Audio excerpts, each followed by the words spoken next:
Secretário de Estado de Comunicação Social apresenta relatório de execução do Orçamento Geral do Estado. Tina Rihunrua Ronul Recentolo, da Comissão Guia Parlamento Nacional.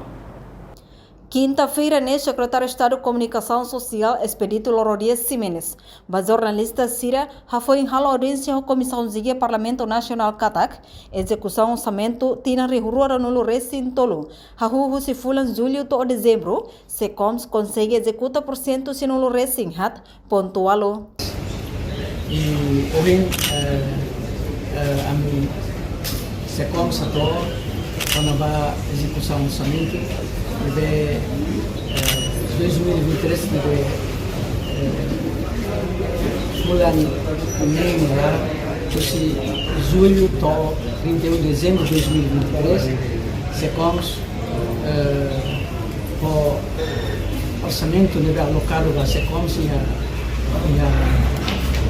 orçamento geral do Estado retificativo a muito 5,6 milhões e se consegue executar 94,8%. Portanto, seus deputados começamos a ver a execução do orçamento se mas que a fula nem ela vai a programa a rua de tanto programa disseminação de informação como desenvolvimento de comunicação social e Portanto, do Secoms, a Rádio Comunidade Macanesa, linha frente informação governo União, também a Rádio Comunidade Hari Rassikus e Comunidade Sira. No governo constitucional, Lehusi Secoms continua o apoio da Rádio Comunidade.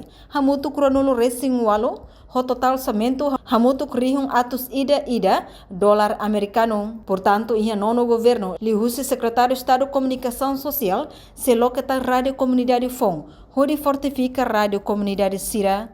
Reportagem Melda Fátima, Televisão Timor Post. Janela informação ba emogoto. Atua tem informação atual dia clio. Kita haluha. Haneham botão subscribe, like. Halo comentário no fahe tutang ba media sosial hotu.